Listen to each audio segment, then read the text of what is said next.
of the Probation Oversight Commission. That means I'm staff and not a commissioner.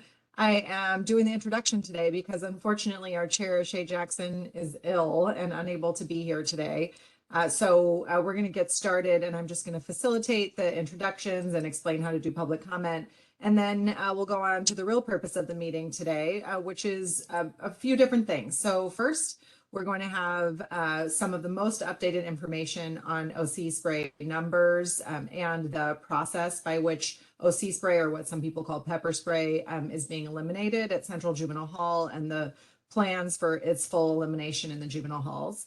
As I've said during previous meetings on the subject, we are not going to be talking today about whether or not OC spray should be used on our youth in juvenile halls. It's not on the table because the Board of Supervisors, the Probation Oversight Commission, and thousands of researchers on brain science and trauma-informed care have made it very clear that OC spray must be phased out, that we're looking for a trauma-informed care first, jails last model. That's the vision of the board. So we are here today to talk about effective ways to make the board's motions, both from 2019 and late 2022, come to full fulfillment, which is the full elimination of OC spray. And we want to hear from you about effective ways to do that, the training and tools that staff need as alternatives to OC spray. So we got 3 parts to this meeting: a presentation from my colleague, Dr. Sarah Gongora, who is the project director for the Probation Oversight Commission, comments and questions from you all and suggestions, and then comments, questions, and suggestions from the commissioners. So you are invited to attend. That's the whole point of this town hall, invited to participate. We're broadcasting live on Facebook, I think, Janae, although I don't actually see the little symbol up there that we usually do. Yes, we are recording and we are live. Okay, so we're broadcasting live on Facebook, but we don't interact with users on Facebook. You can also follow us on Twitter, Instagram, YouTube at LA County POC for more information about our meetings and the work we're doing. And please invite other people to attend as well. This is a town hall. It's not a meeting governed by the Brown Act. We have only 4 commissioners present, who I will have introduce themselves in a moment. We won't be taking any actions today, but we will be discussing this very important topic. And if something comes up, we can agendize it for a future public meeting. So we will do that.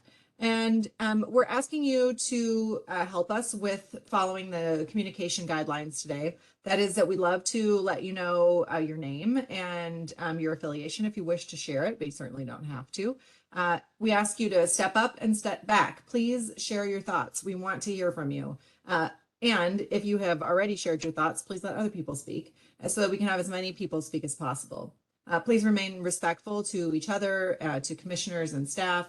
And also just to provide a level of civility that we honor equity and participation in our comments.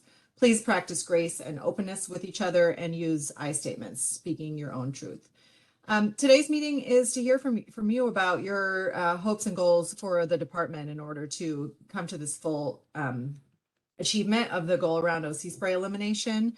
If you want to say something or have a suggestion and want to do it anonymously or in a more anonymous format, you're welcome to send a message to info@poc.lacounty.gov, and Janae will get it and forward it to me or the commissioners or whoever you want to share it with. If you indicate on there that you don't want it to be published as public comment, we won't publish it since this isn't a public meeting. So we're going to move right along to Dr. Gongora's presentation. And but first, I'd like for the 4 commissioners who are here to briefly introduce themselves. Millie, you want to go first? Sure. Hi, I'm Millie Kakani with Children's Defense Fund, California, and I'm the 2nd District's appointee to the Probation Oversight Commission. Thank you. Sean? Hi, my name is Sean Garcia-Lays. Outside of being a commissioner, I am the executive director of the Peace and Justice Law Center in Orange County, and I am an at-large commissioner. Thank you. Dolores? Hi, I'm Dolores Canales. I am Director of Community Engagement with the Bail Project, and I was appointed commissioner by District 4 Supervisor Hahn. Thank you. Thank you. And our newest commissioner, Eduardo Mundo. Hi, everybody. Eduardo Mundo. I'm a retired supervising deputy probation officer, 30 years, and I am also at large. Okay, great. I'm turning it over to you, Sarah. Thanks, Wendy, and thank you to everyone for being here with us today. So in preparation for all the participation we're hoping to have at this town hall, this presentation is to provide everyone with some background and summarize the findings of the POC's final report back to the Board of Supervisors on the phase out and elimination of OC spray in probation's facilities. So let's jump right in and go to the next slide. So since December 2022, the POC and Office of Inspector General were called upon by the board to gather information from probation on the planning and elimination of OC in units designated to house girls, gender expansive youth, and youth with developmental disabilities. We were asked to report back every 14 days, and in total we did 4 report backs. 2 were joint reports with the OIG and 2 we did separately. So I just want to give a big shout out for folks to please read the OIG report, because I think we focused on some different things in our recommendations back.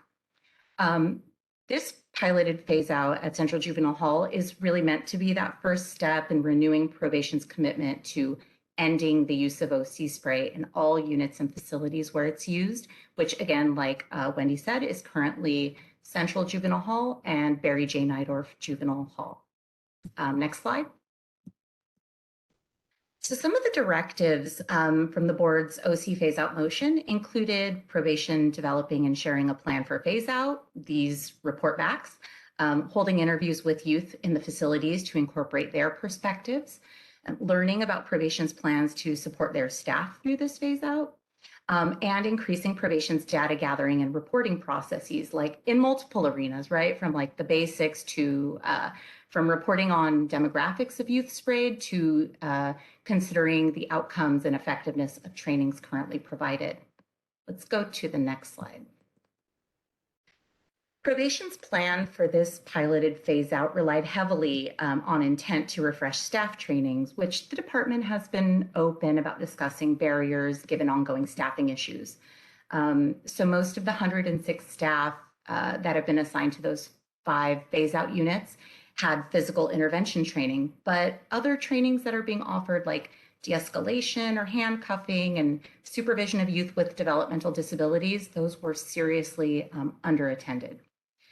So to try to address staffing issues on specific units slated for the phase out, probation tried a number of different ideas to resolve the issue, right? So they asked for staff to volunteer on the affected units. They assigned new hires to those units, and those new hires are not assigned OC spray. And they also made plans to not pull staff from those phase out units to any other short-staffed units. And there were also significant efforts toward planning of the inclusion of credible messengers. So probation did share its plan for phase out. And that plan, I have to say, is significantly less detailed than the initial one they proposed in 2019 to phase out OC. But the new plan clearly gives a trajectory for phase out across both juvenile hall facilities by January 31st, 2024. In contrast to that, the OIG report back, they recommended a full phase out by June 30th, 2023. So there was also a lack of detail about a transition phase out that had been included in that earlier 2019 report that looks something like maybe at first OC is carried by a designated person on a unit or in a locked cabinet on a unit while staff work on getting those trainings that seem needed to support safety without OC.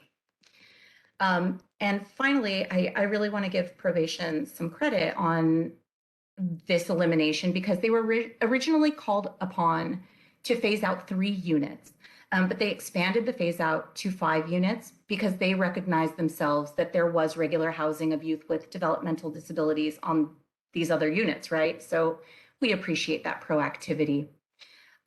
We learned that some staff assigned to the 5 units started turning in their OC on February 26th, and that elimination was fully implemented on those 5 units on February 27th, 2023. Next slide.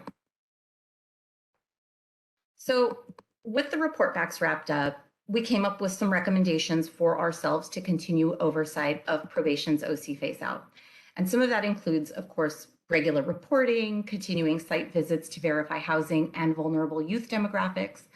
But we really recognize that we have a lot of work ahead with data oversight. And, I have to say it, but I want to recognize, I think it's been played on repeat, that probation's management of data and limited data infrastructure has been really challenging in this process. So over these weeks and with all of the meetings we've had, we still were not able to establish even like basic data definitions for the information we receive, for concepts like what is an injury, or how that's determined. So in my role here with the POC and with my professional lens as a psychologist who's witnessed OC spray use, I reject probation's current reporting that youth are uninjured largely by OC spray. We also continue to question why sprays are reported as incidents instead of reporting actual numbers of deployments. There were widespread discrepancies in housing documents and also in OC deployment reports. So all of this indicates that the data is questionable and really limited in its usefulness for any future analysis beyond just like trends. And this brings me to the last POC recommendation, which is that all of this kind of highlights the Commission's need to request and provide oversight and analysis on use of force data overall, because we've spent a lot of time focusing on OC, but we need to remember that OC is only one intervention within the scope of uses of force, and having a holistic view, it's needed at this point. Let's go to the next slide. So in the final report back, we provided the OC data that we had to date. So this is updated data with new reports that we received since that time. And this will be attached to our agenda for our next POC meeting. So you'll notice in this information that there was still more than one incident per day in the month of February. And again, I say the word incident because I think in the past I would have erroneously said like there was one spray per day. But what I've learned is that one incident can include multiple sprays that may be dispersed, affecting multiple youth. So I'm really intentionally sticking with the word incident because I don't want to underplay the seriousness of that issue. In the graph, the incident by facility graph, you can see Central Juvenile Hall continued to use OC at a rate more than double that of Barry J. Nydorf. And, of course, I think we really want to pay attention to this chart of key metrics here and the concerns that it raises or should raise about disproportionate use of OC on especially vulnerable youth.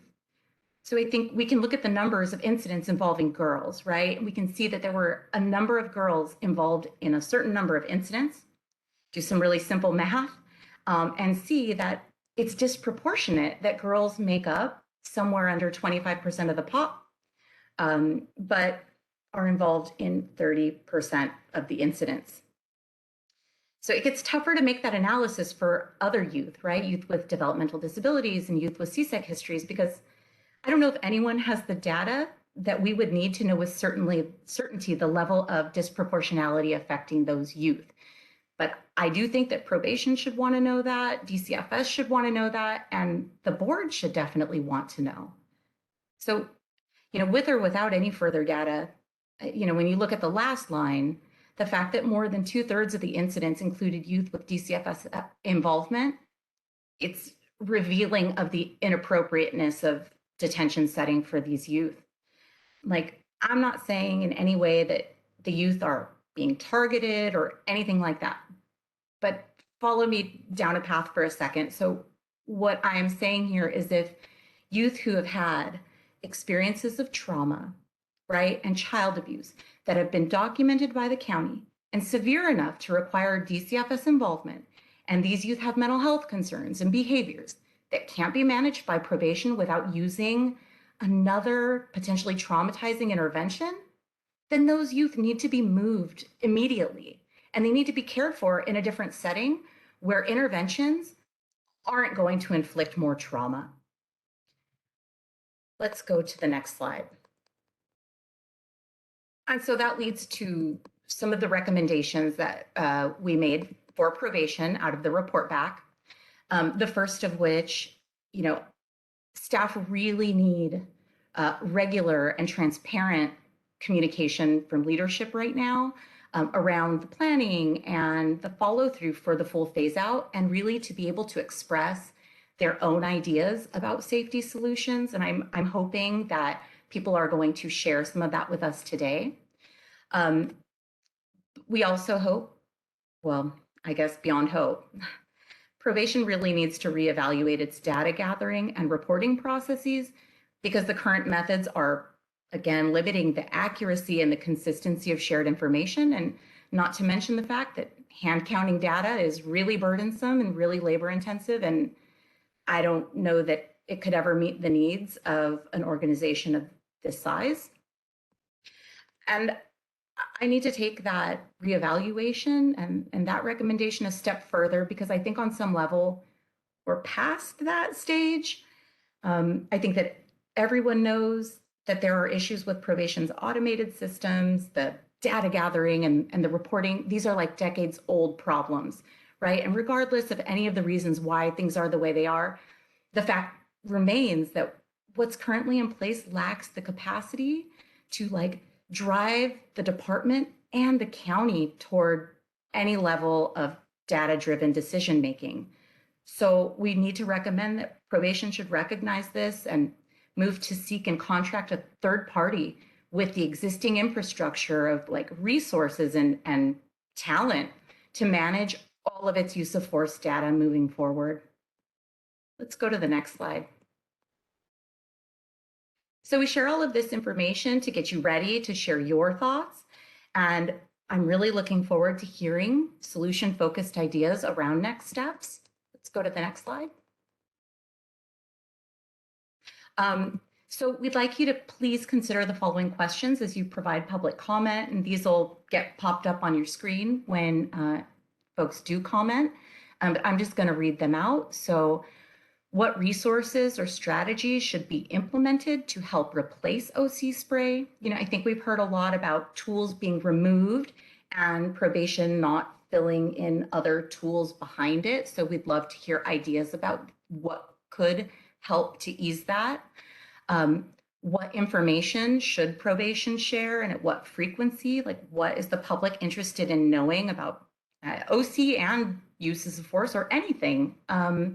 What should the POC prioritize in the next steps of the OC phase out and use of force oversight?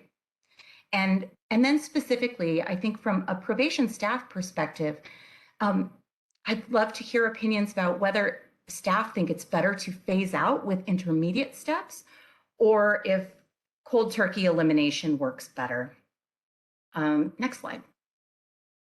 That's it for my presentation, but I want to thank everybody for being here and bringing your ideas forward. Thank you. Thank you very much, Sarah. And so you'll see in the chat that we've asked you to use the raise your hand function if you'd like to join the queue. Commissioners, would you rather ask some questions first and then go to public comment, or how do you want to begin?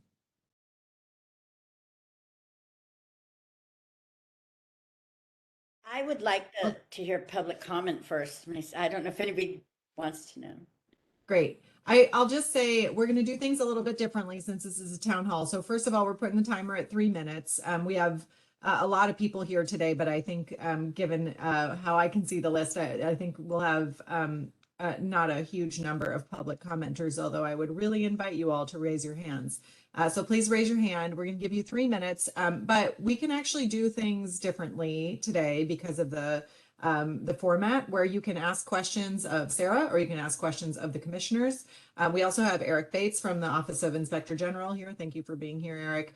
And we can also track questions that you have that you want us to ask probation. So there can be a little bit more back and forth in an actual communicative process than the way we usually do it for public comment. Commissioner Garcia-Lays, did you want to say something first? I did. I just wanted to, well, thanks, Sarah. But then I know we're going to be able to have some back and forth, but I just like to throw out a question to any DPOs or DSOs that are planning to speak. I hear again and again people complain that they've had the tools they need to keep the kids safe taken away from them, and that the removal of OC spray is one more tool that's being taken away from them. But I rarely, if ever, hear people specifically say what tools it is that were taken away with them that they think could keep the kids safe in the absence of OC spray. So my question is, all right, so if we're taking OC spray away, what tool do you need to be given back in order to keep the kids safe? So any DPOs or DSOs who are about to speak, if you could enlighten me with that, I'd appreciate it. Perfect. Thank you. And also, the other thing we can do differently is we can go to public comment, go back to you all making comments, and go back to public comment. So we don't have to have everything as structured as usual. So let's go ahead and begin. Jennifer's going to put up on the screen the questions so you can take a look at them again. I'm just going to read through them again. Jennifer, can you pull them up?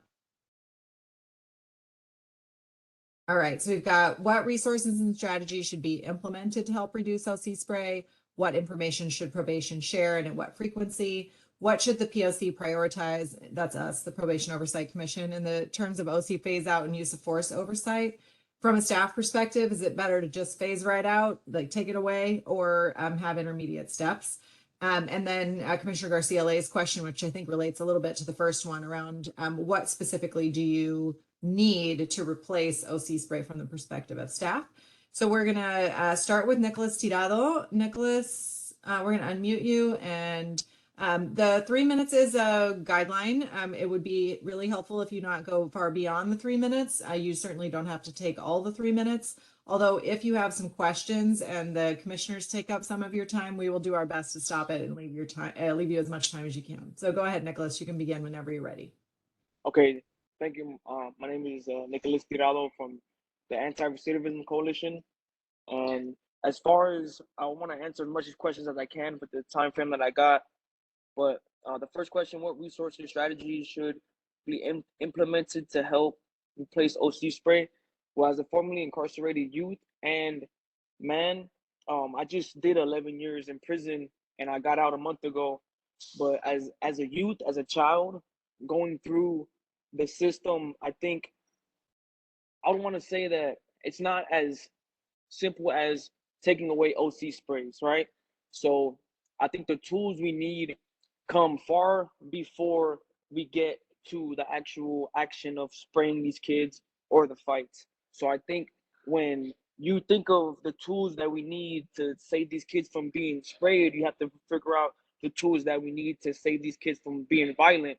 Because when I went to juvenile hall, you know, it either turns you into one or two things. You either turn straight where you don't want to come back no more. And a lot of us don't want to come back no more, but being put in that environment, being put in that situation, we have to fight and we have to do what we need to do. And we can't, you know, we just have to do what comes with that environment. So I think for that question, we need to start from the gate and we need to start from when these kids come in, and we need like a credible messenger system, like how you guys, like how it's being operated right now in the juvenile hall systems. But I think we need more or less something along those lines just to keep it to where we keep the violence down. Because I think that's the actual question, that's the actual answer to the OC sprays, just to keep the violence as minimal as possible. And I know it's, you know, probably easier said than done. But what I want to know is, like, let's say a kid is going through the juvenile hall system, is there a way where, you know, the kid has access to, you know, I know we're doing a credible messengers program, but I would wonder if there's like actual access to anger management classes while inside juvenile halls, if we can make that probable, and if we can make, you know, like something to get these kids' aggression out, you know, like let's like, you know, do like some type of sport, because I know I would have loved that. I would have loved like a sport, and a physical sport, unrelated to basketball and, like, you know, the handball, like a physical sport where we can monitor these kids, have these kids get their aggressions out. 'Cause that's the half of the time these kids fight is when I was in juvenile hall. Half the time I fought because I was bored.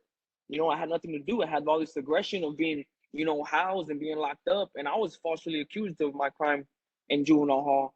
And it's just like a lot of kids have that story, you know, and I think that aggression and that emotion that these kids feel. I think it needs to be harbored in a different way, and I think we can help with that. Thank you, Nicholas. And so we've got about 5 people with their hands up. So I think I'm going to recommend, if the commissioners don't disagree, that we just take the timer off, and I'm going to cut you off if you talk for too long. How does that sound? Okay. All right. So Nicholas, we're going to unmute you again. Now your hand is down because you did exactly what I asked you to do. So now Janae has to go find you in the list, but she can. How about you give people a heads up at 3 minutes instead of cutting I them will off? give you a heads up at 3 minutes. That sounds great. I will set my own timer for 3 minutes.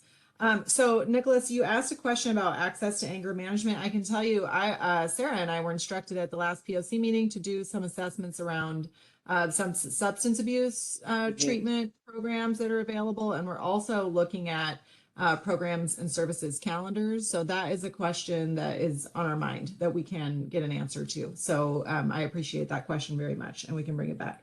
Did you have something else you wanted to share? Yeah, one other thing, I think that's great. Like just looking at the psychological standpoint of why the kids are being angry and like what's going on in their brains. I think that's great. And but I think you have to like I mean, personally, I would like realize who I'm talking to, and I think like talking to these kids, like having like another class session to deal with their anger problems is not really like a good idea. I think personally, because if I was in there and they want me to go to another class to talk about my anger, I'm just gonna get more angry about that. So I think we should come up with an idea. We should come up with an idea to where it's like more fun and more interactive with the kids, and having these kids that have attention deficit disorders be attracted to this program to learn about their anger. Great. Thank you very much for that. We're going to go next to Travion. Thanks for being here. Thank you for joining, Nicholas. I appreciate that. Trey, we're going to unmute you in a second.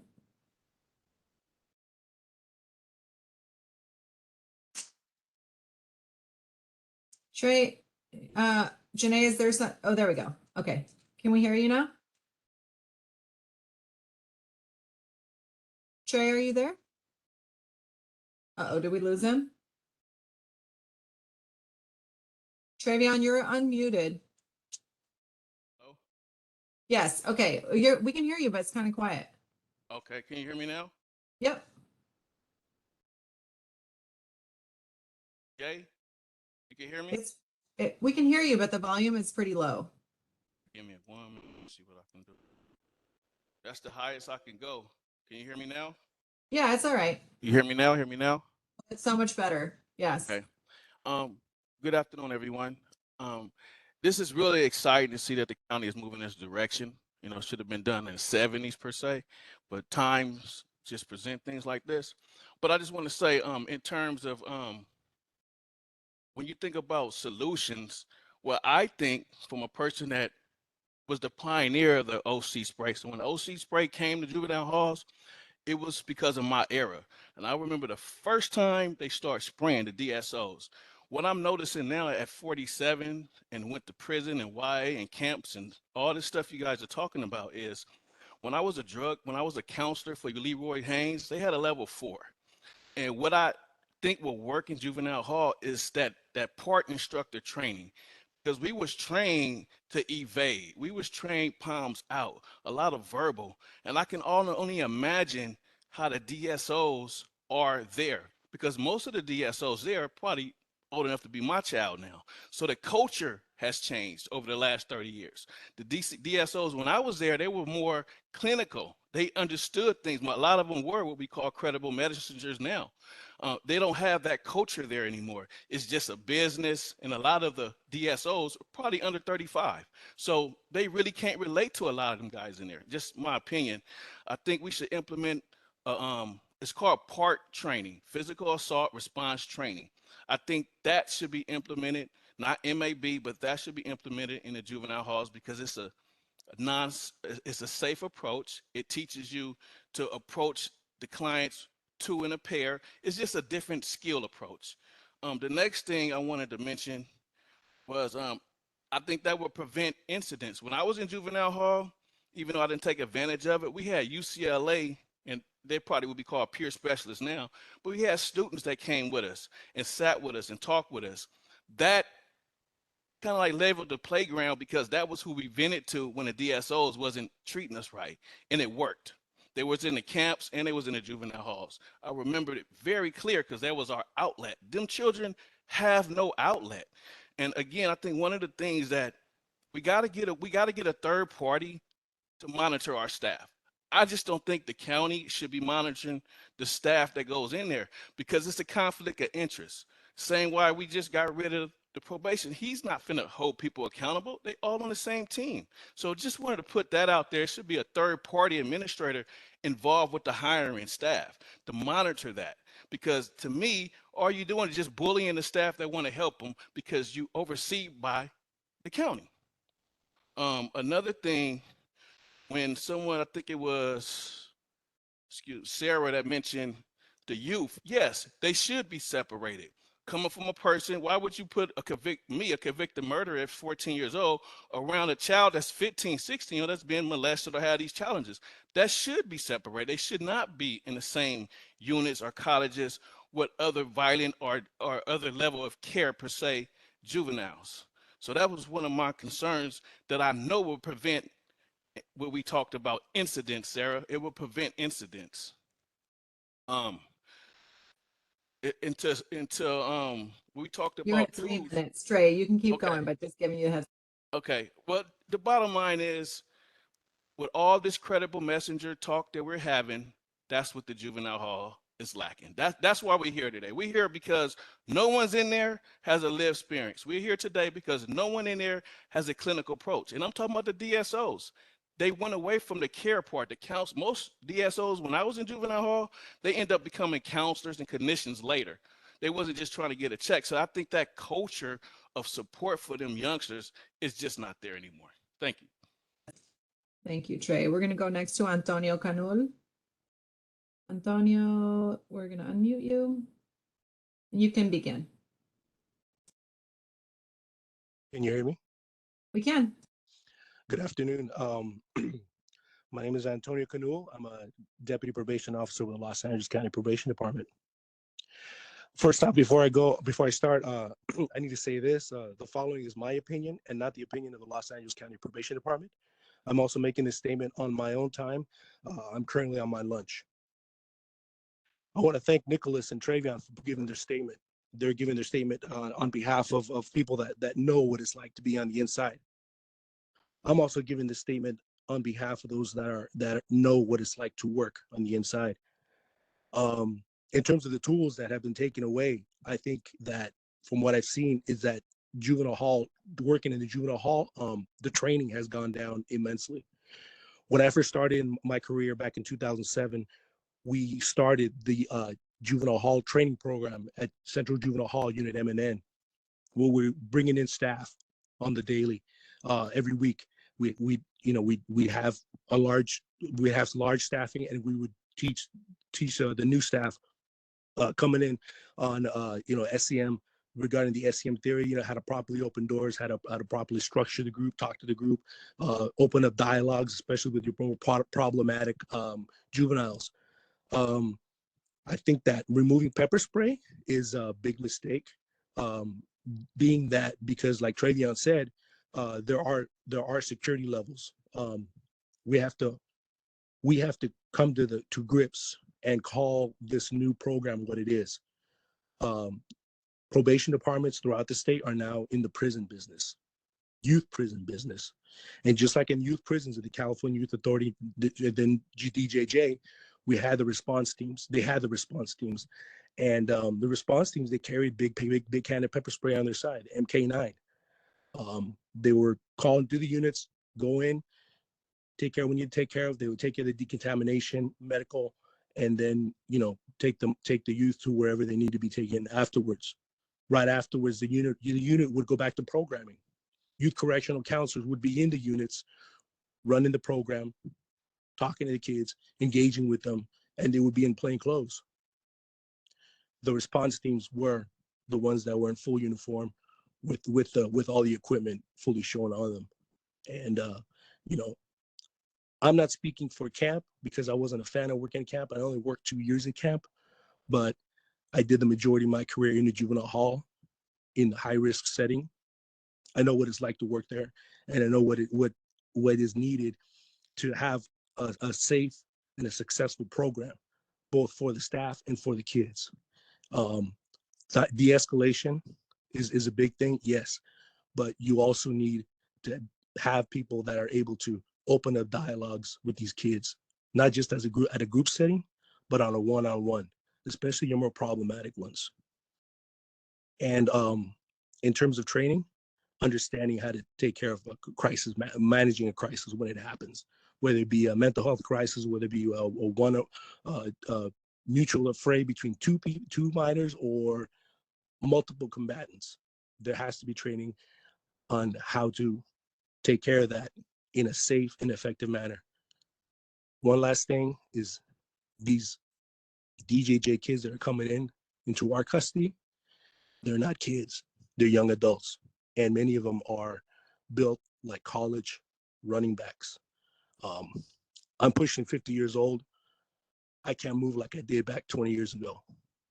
I'm moving to using pepper spray now, and taking that from and I'm 6'2", 250 pounds. Now you put a female or a smaller stature male in a situation where he has to break up a fight between two of these college-sized running backs, size kids, people are going to get hurt. Maybe not intentionally, but inadvertently. The effects of pepper spray wear off in 2 hours. When Antonio, you're 3 minutes. You can keep talking. I just want to let you know. Thank you. But the effects of pepper spray, they wear off in 2 or 3 minutes. Are there secondary, tertiary effects? Yeah, there may be, but we can deal with those after the crisis, after the situation has been resolved and order has been restored and maintained in the unit setting. That is all. Thank you.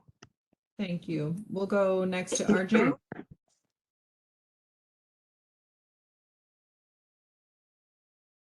Okay, RJ, you should be able to talk now. Hello? Yes, we can hear you. Okay. Can you still hear me? Yes. Okay. So I used to work in the juvenile hall years ago, and when we, let's say about 2008, same as Mr. Cano, and back when we worked in the juvenile hall, we rarely used pepper spray, but we had structure in the hall. Nowadays, when I have to work in the hall because I'm deployed, I see there's no structure. The kids are everywhere. They're doing whatever they want. We can't tell them to be quiet because that's child abuse. We can't have them put their hands behind their back because that's child abuse. We can't have them be on quiet because child abuse issues or whatever they want to call it, mental health or whatever. But the thing is, when I was in the hall, the kids were structured and they thrived and they did well. And a lot of them didn't come back from what I seen. The few that did, I mean, they're habitual criminals, but some of them rehabilitate, but they thrive for that structure because they didn't have it at home or outside. We were more hands-on with the kids, but when I mean hands-on is like we will restrain them accordingly. When they stopped fighting, we took them to the SHU back when we had the SHU. Nowadays, we see kids, they fight, all kinds of stuff, cause chaos, and then they're in the day room playing PlayStation. There's no consequence for their actions. I remember when there was fire camps and military camps that provided kids structure, and it gave them tools that they could use once they're released. They could now probably be a fireman or probably go to the military. They like that structure.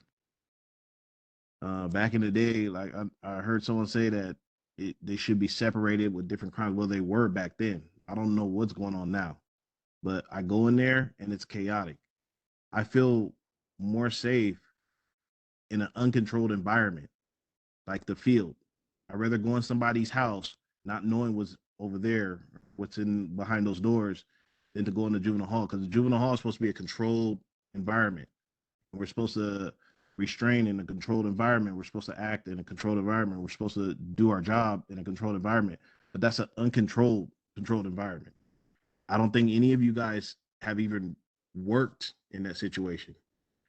I believe that everybody needs to come together and find a happy medium, because it's getting dangerous for staff as well as the kids, as well as everybody else, as well as the society when they're released.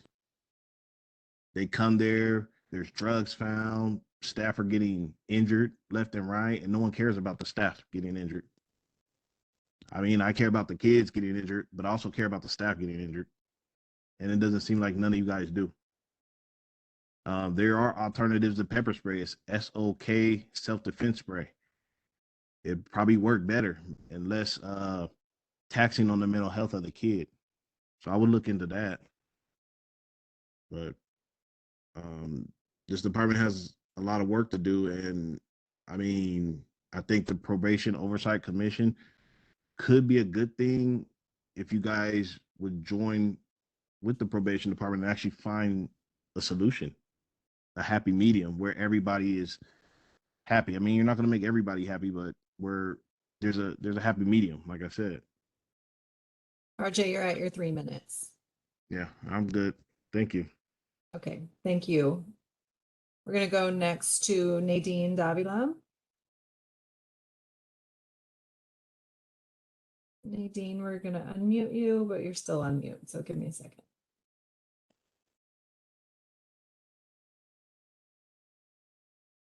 Sorry, Wendy. Who was the next public It's commenter? Nadine Davila. Okay, perfect. There we go.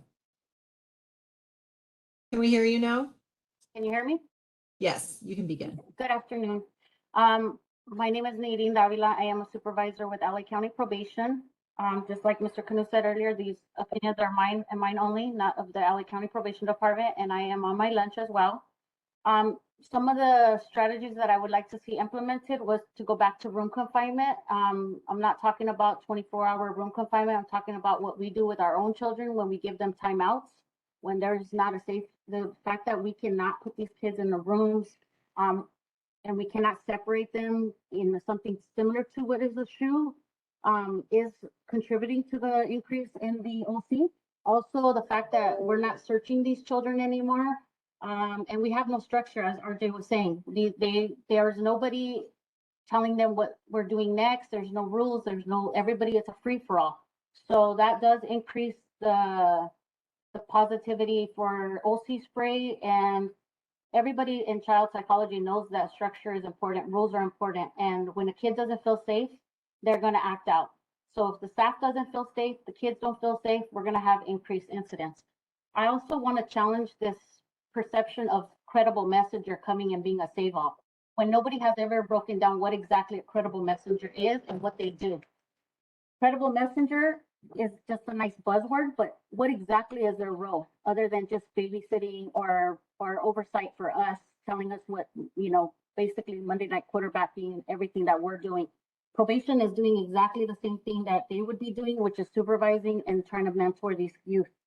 And I also want to challenge, I believe it was, I forgot, Travion that said people under the age of 35. I feel like that's age discrimination to say that people under the 35 are not professionals.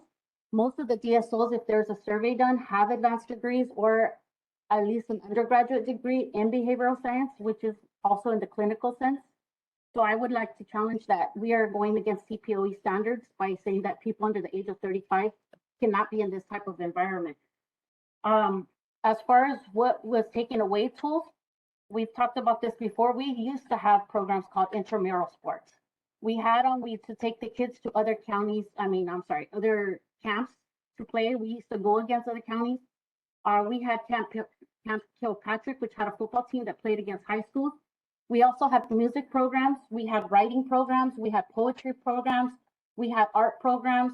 We also had the fire camp, and we also had Mendenhall, which was similar to what high schools use for ROTC. And to address the anger management that was discussed earlier, we have every mental health program that we can think of in our facilities. We have DBT, ART, which is the anger regression treatment. We have CBT, and every other mental health issue. We have journaling, we have healing circles. So anger management is being addressed. At the end of the day, as my colleagues RJ and Mr. Canu has said earlier, it really boils down to the fact that our hands are being tied. We have the capability to be professional, to run this organization on the line. We have amazing officers that are dedicated and want to thrive and help succeed with this program to rehabilitate these kids. Unfortunately, management, it comes down to mismanagement. We have a lot of people in leadership that do not know how to run institutions. They do not know how to run programs, and that flows down. So the communication is horrible in this department. People really don't know their policies. They don't know how to run institutions. They don't know how to interact with these children. And that's really what it boils down to. I am a 5'3" female. Nadine, I'm sorry, you're at 4 minutes now. Sorry, I haven't found the time. I could politely interrupt. No problem. 5'3", we'll give you 10 seconds. 5'3" female, and I was working institutions at the age of 22 and I think I used my spray in my entire career maybe 3 times. That's it. Thank you for your time. Thank you. We're going to go next to Anthony Kimmerly.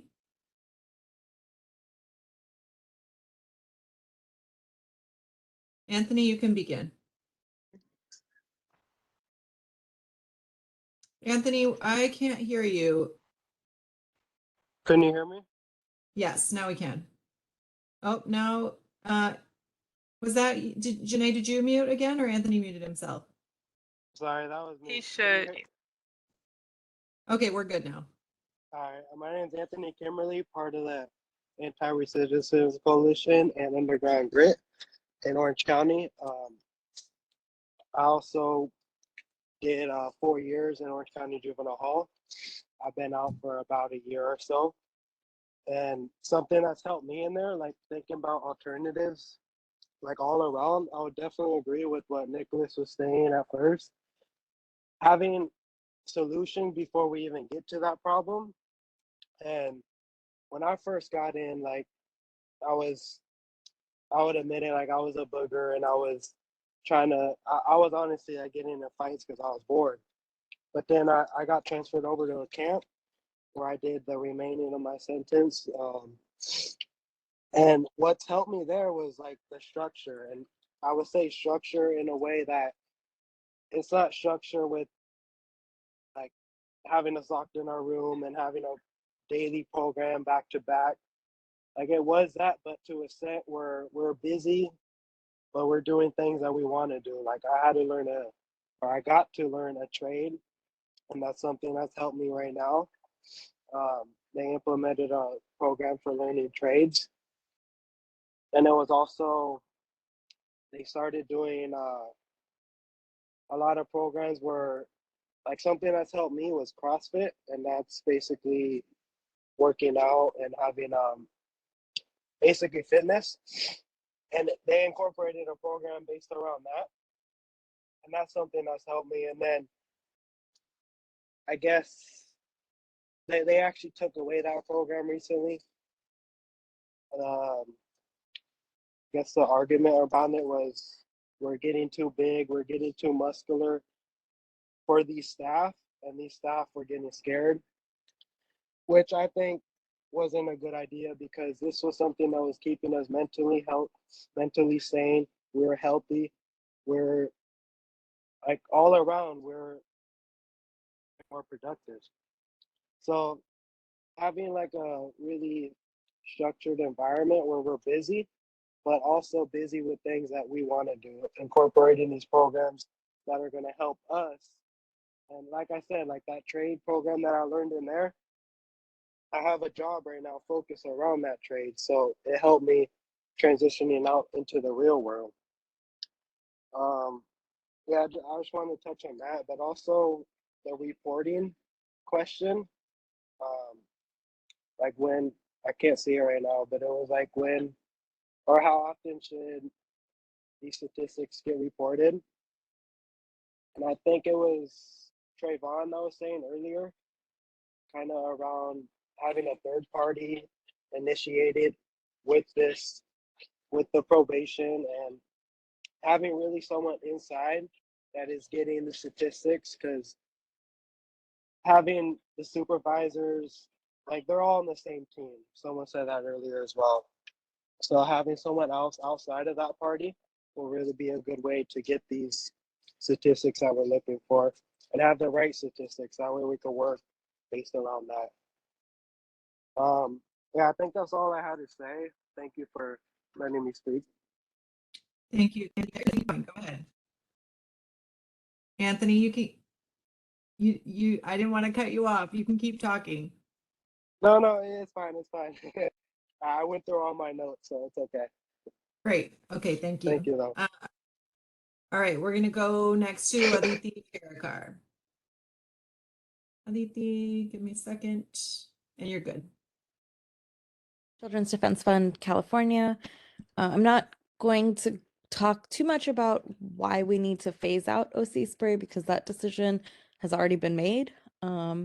We are going to phase it out. That is the will of the Board of Supervisors. But I want to urge the Probation Oversight Commission and everyone listening to pay attention to the fact that time after time probation officers will call into these meetings and advocate for the continued use of OC spray, even though this decision was made years ago to phase it out. And what we've heard today is probation talking about how they would also, in alternative to OC spray, would want to use something equally damaging like room confinement or physical force. And I think that that is a really dangerous road to go down. And it's showing you the true colors of a department that does not see their role as rehabilitative, but rather punitive and carceral.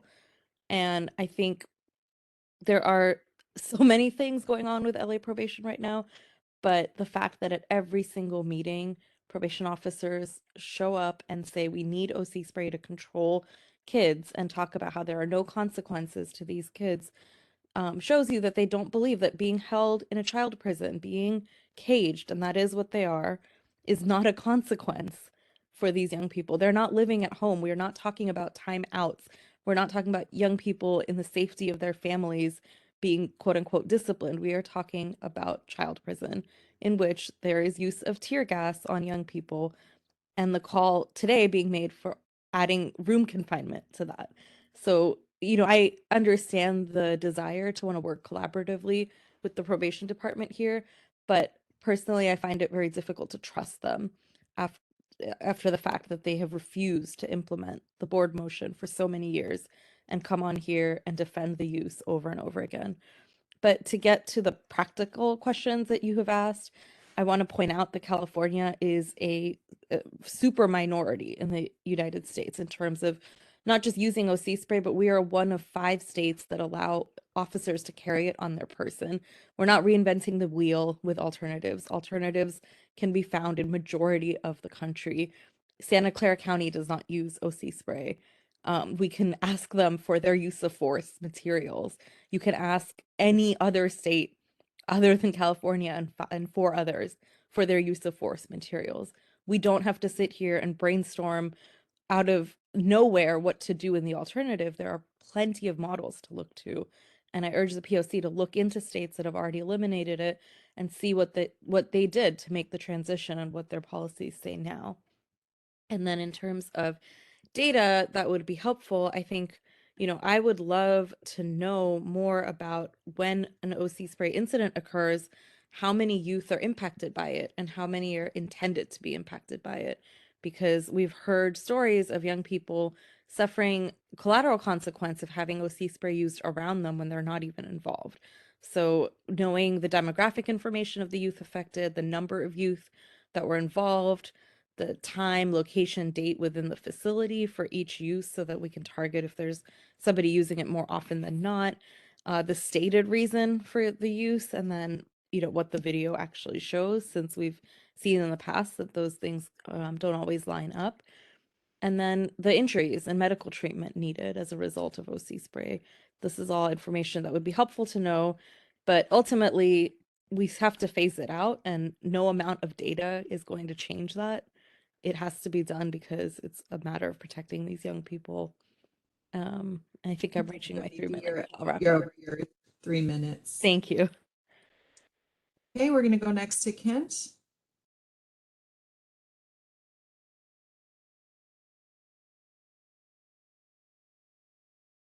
Kent, you're unmuted. You can begin. Hi. Hello? Oh, Yes, we can hear you. okay. Hello, everybody. My name is Kent Mendoza. I'm with the Anti-Recidivism Coalition. I wasn't gonna speak today, but every time I jump in these calls, I get triggered. And when I heard Mr. Canoe, I don't know if you remember Mr. Canoe. I was in M&M, and I remember we had a bad ending, and you told me I wasn't gonna make it. I'm here. I made it. Hopefully, you remember me, Canoe. Now, with that being said, I just wanted to say, I just want to lift Nicholas's comments and Anthony's comments. I think that, I've been in this house, I've been pepper spray myself, and I feel like there's a way to prevent everything from even happening, even from, one thing that probation does know, probation staff knows what each individual is in there for. They know what their committing offenses there is. They know what gangs they're from. They have a lot of opportunity where they can help prevent things from happening, right? But sometimes staff don't even know how to navigate those realities, and I would just say, I think that what Anthony said, hit on right on the spot, right? We just need real robust programming to be happening every single day, every single week, every single month. In this house, in this camp, no matter where you're at, it's the same type of feeling. You feel so boring and depressed and lonely in these places that there's nothing you can do. So it's like you can expect young people to be great, good kids when there's nothing to do at all. And it's just, it's 2023, and I could guarantee you the same stuff that was when I was in these facilities are the same things that were back when I was in there, which is nothing, no programming, nothing. So, I just want to bring those perspectives back to light. I think that the people we need to be listening to is the people that have been in this situation, that lived in these facilities. I lived in these facilities myself. I understand that it's hard to diffuse situations. I know that, when I got jumped in the compound by two guys, pepper spray did prevent that. But I know that that could have been prevented way ahead of time if credible messengers were in there, knowing that these guys were my rival gang members, and people could be sitting down with them, talking to them about all that, right? There's things that we can do before even getting there.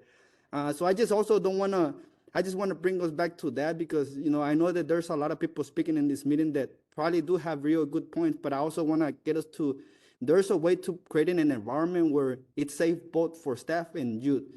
And I do see credible messages as a good, crucial solution to all of this. If you allow, if probation can just be more acceptable of the credible messages and work more with them, it will be easier for you to navigate through the dynamics that you're dealing with these young people, whether it's gangs, tensions, it don't matter. I know when I was in camp, the reason I rushed kids, the reason the staff used to see me rushing other kids, it was because the kids was this in my neighborhood. The staff wasn't even doing nothing about that. You need to go to the root cause. How do you start from the root of just not getting there? And it's possible. But I just wanted to say that because, like I said, I'm in this cause. I do this work because I care about the young people. I was a young person in these facilities myself. I'm not here to benefit from none of this. I'm here literally just to make sure the young people are safe and they're getting the best thing they can. So when they come home, they're healing. They're not recidivating and going back to the same lifestyle that got them in there. So I just really want us to come with solutions and stop trying to blame you or blame stuff. Let's just come with solutions. It's possible. We can do it, but probation, you also got to be willing to allow us to help in this issue. It's going to take all of us. And we don't want no young people to die. We don't want no young people to be hurt, none of that. And just really feel like we can do this, but we also got to, be acceptance of the alternatives that can be possible. Thank you, Kent. I know you know that it's hard for me to cut you off, but I have to do it. Thank you for changing your mind and speaking today. We're going to go next to Kenneth Wong.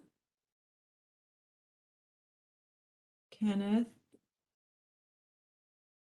you're unmuted and you can begin. You're unmuted and you can begin. Hello, can you hear me? Yes. Muted and you can begin. Hello, can you hear me?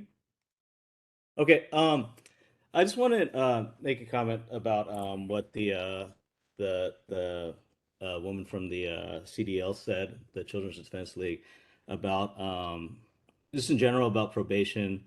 wanting to, like victimize these kids. I think on an absolute basic level, right? Every person that works in the institution, they're all in on this rehabilitation and offering programming and all this and that. Um, offering programs. I actually worked in the sports camp before, back in 2014, and I was a very big believer in the program. We used to take kids to sports and away games, and it built really good relationships with the kids and helped them out in their transition back to the community.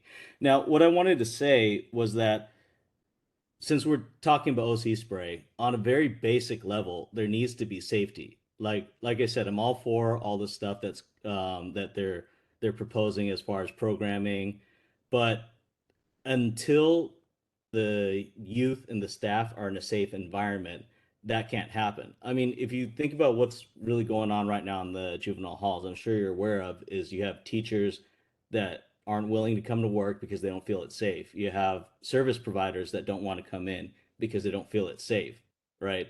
So if you take the OC spray isn't an end in the sense that you want to use OC spray punitively.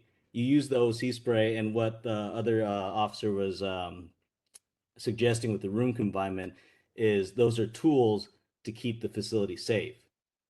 I don't understand how you're gonna, like have anger management if the kids are already fighting. Like I'm just curious. I want to know what exactly do you expect these officers to do once you have like two kids that are fighting, or if you have a kid that's assaulting an officer. Like once it gets to that point, there needs to be some sort of tool to stop the violence immediately so somebody doesn't get hurt. Nobody wants any of these officers to get hurt, and nobody wants these kids to get hurt or for someone, God forbid, to be killed. But without those tools, without OC spray or some sort of like the ability to separate kids, give them a timeout, not in an abusive sense, but just for the purposes of safety and safety alone. If we don't have these tools, how do you expect to implement these programs, and how do you expect to maintain order? And I think that in and of itself is the main problem of what's going on right now, is that there's no tools. Officers don't feel like they have the tools to maintain order in the institution. Therefore, all the stuff that they want to implement, all these rehabilitative programs are difficult to accomplish, given the fact that you have a day-to-day violence. That's your 3 minutes. Have you completed your comment, Kenneth?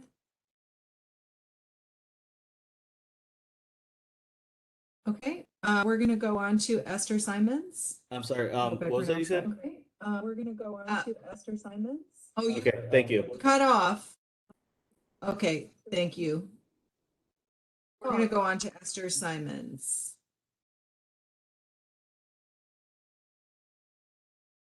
Esther, can you hear me?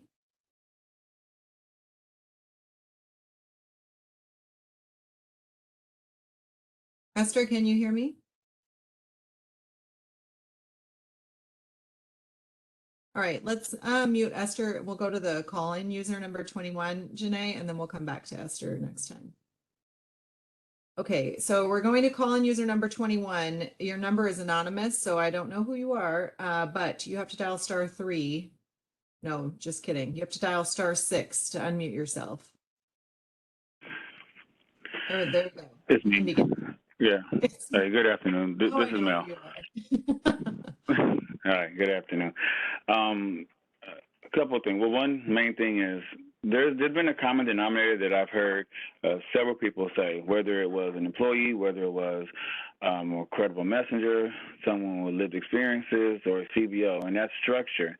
And it continues to baffle me why are some people straying away from structure? Structure is part of the brand that we have to establish everything, not just at work, but at school, at play, wherever we are. There are rules, there are regulations, and there has to be structure. That's where we get the essence. We've all learned. Some of us maybe at 2, or some of us at 1. We learned right from wrong when we first got a little pop, and was that abuse? No, it was helping to build the foundation of structure. I say that because there are two entities that, and I know you're probably tired of hearing me say this, but we still do not have the courts in these very pivotal conversations. A lot of times when the youth are being, still housed at juvenile halls, that is not a probation decision. That is a court decision. And until you include the courts into these conversations, we're just like hamsters spinning a wheel. We don't control that. Probation doesn't control that at all. So I would strongly suggest you bring them into the conversation, and that way we can, have a more robust conversation, more collaboratively. And as far as the structure part, it's not punitive to have the courts involved. And if that's the case, then I guess there should be a court oversight commission. But it seems like probation is an easy target because we all know that judges have immunity, so probation seems to be an easy target, and I don't understand that. As to the secondary question as far as OC spray, I agree with what someone said earlier. We all know what the Board of Supervisors decided, so I won't even go down that road. But what I will say is we currently are paying DMH staff. Why do we not have DMH available 24 hours a day? Why are they not there? They are skilled in that area, and I think that if we did that, then we would find a lot more resolution for what's happening in real time, And if you want to talk about money, you're already paying DMH. You're already paying them. So I just think that that's something that we should take into consideration. And I guess the last thing, as far as room time, I was sent to my room often as a child, and I never once thought it was abuse. I'll send my kids to the room. I never once think it's an abuse. It's a cooling off period, and that's something that is beneficial, and it's very helpful. And I just wish we can work collaboratively. And the last thing, Ms. Julian, I would ask that, we probably would, to ask the public to not make direct inappropriate comments towards any particular individuals, especially since we're not in the ability, and it's not a fair debate because we don't engage in that type of activity. So I would ask that we not target people by name, but let's just stay focused on what we're discussing here, and that's moving the department forward as well as the PLC forward. That's all. Thank you. Thank you, Mel. Next, Frank Paredes. We are going to get Esther back, but her laptop died, so we'll give her a minute. Frank, we're going to unmute you and you can begin. Am I Frank, clear? you're good. I'm good. Oh, hi. Hi, Oversight Commission. I'm Frank Paredes. I just wanted to share a few experience. 10 years with juvenile sector, being the officer of the day and juvenile hall. So I do understand. And a starting point, I guess, for the Oversight Commission, if we're still exploring options for solutions, is to actually grab lessons learned from DJJ or CYA, formerly known, on some of the supervision units and how they, when in crisis, what do youth respond to? Some of the nature of the fights, when OC is applied, it's deeply ingrained in Los Angeles. So that's why other parts of the United States, as it relates to just Los Angeles specific, a lot of the staff, in my own experiences, managing a whole operation at Central Juvenile Hall during the AM period is, for example, you have a kid that is alleged come in for 187. We have to do really fast background checks, really meet with the kid to see, is this kid still on drugs? We have no judgment as to what the truth might be with the 187 allegation. We now have to take a look at his age and now place him in a unit. And if he's from a gang and we only have space per that age group and the dynamics of that unit, staff are really looking to see how to rebalance the population while also getting to know and move the program forward. So there are probably undetected conversations and levels of care that have been shown through the years. We really do incorporate. And another opportunity to take a look is we've reached out to Department of Health Services. Has any kid or youth died because of an OC spray? Now, we know it's an uncomfortable vision to see, and we've heard stories, and I hear Kent and his experience. And, in all of that, there are other youth that probably have a bad feeling with their experience at the halls, but also have great feelings towards staff that really did work with them entirely. So the population at the time that I was there was about 280 kids. Right now you have about 190 kids. We as staff and probation try to get to know every single youth we have. And as that intermittently moves on with the court system interjecting on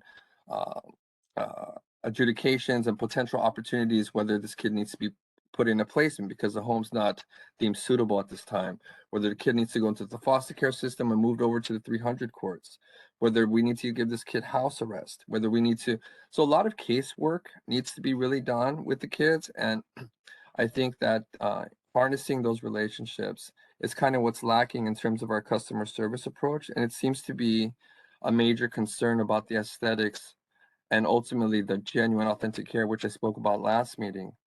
And if the goal is, and again, OC spray phase out 2019 was not based when SYTF 707B offenders were going to be loading into Los Angeles County that do need the care, but we also need to know that, for example, I had a church Sunday, and every unit came and participated. And because I didn't know about communication happening within the institution between Crips and Bloods, that whole church popped off, and we had 25 kids fighting. Now, without OC spray, what can we do to engage? So, Frank, de-escalation. you're over your Yeah. 3 minutes. Yeah, sorry about that. So I just want to give perspective because we need to find that balance, and I hope that we can continue to discuss and see preemptively early stages to get to know these kids better and to find a really success plan that we can all incentivize their behavior to be focused on. Thank you. Thank you. All right, we're going to take 4 more speakers and then cut this off because of time. So we're going to take Jose Villard, call-in user number 23, whose number starts 424224, Krista Newble, and Esther. Esther, if you could raise your hand again, please. So we're going to go first to Jose Villard. You can begin. Can you hear me? Yes. Hi. Jose Villar, Probation Director, one of the camps. This is my own opinion, not of the department's. I just wanted to express, I don't speak too much. I don't speak on these topics, but it's the current crisis we're in. It's very concerning to me. 30 years in the department, never seen anything like it. Love the changes that we're making in the department because, believe it or not, much of probation, we care about the kids, but we also care about the safety of everybody. And I think that's what the commission also does. They care about the kids and they care about the safety of the staff. If we can start from that midpoint, I think we will do well. Tools, talk about tools. Tools are usually used to fix things, right? So instead of fixing things, we need to establish the culture so we don't have to fix it, right? So there's 2 approaches. You need tools when culture is destabilized. Then you have to establish the culture first. How do you establish that culture? The unit culture. That means staff, that means the youth, right? And culture cannot change overnight. So if you're going to use tools like the OC spray to stop incidents, and you're going to eliminate that, but yet you haven't fixed the culture, which takes time. It doesn't happen overnight. Then you set yourself up to fail. You don't have a culture, and then you don't have the tools. I just hope, and I don't know the full plan, I just hope there's some way to address those major crises that our response team will come in, be able to stop melees and whatnot, right? I just hope that's there for everybody's safety, youth and staff. But if you're gonna wholesale eliminate OC and you haven't reestablished the culture, and I haven't seen a plan really to reestablish the culture for youth, and that's important. In terms, so that's the tools part, culture change. Let's start with the culture change, right? And then define the roles of the credible messenger. they're very, I value personally, I value what they can bring in. They know what the kids are going through, which I won't be able to express myself. So there's value to what they bring to the table as much as there's value to what I bring to the table in terms of structure, supervision, and all of that, right? Court processes and whatnot that I can explain to the kids. So there's value for everybody, but we need to define those roles. Right now, it's kind of nebulous. What are they supposed to do? When did they come in? When does probation come in? So a comprehensive plan for culture change, which will probably take about a year, I would estimate, given how bad it is right now. So you can have a culture change, establish the culture, then you can eliminate your OC. If you eliminate the OC now without the culture change, I can almost foresee us a year from now wondering why we've lost more staff and we still haven't changed the culture, right? So We'll say you're at 3.5 minutes if you can wrap it up. give me please. about 30 seconds. So reporting, I wanted to address the 4 bullets. So reporting, Sarah brought some numbers.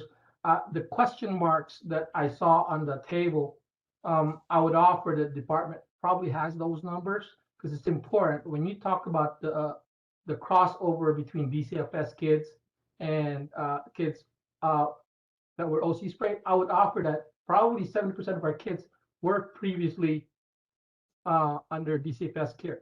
So yes, it looks bad. 69% was sprayed, but if you look at how many in total were crossover from DCFS, there's about 7%, right? So Okay, Jose, I'm going to cut you off just for purposes of time here. We've got a couple more speakers and we want to hear from commissioners. So we're going to go to call-in user number 23. Your number starts with 424. You need to dial *6 to unmute yourself. Okay. Can you hear me? Yes.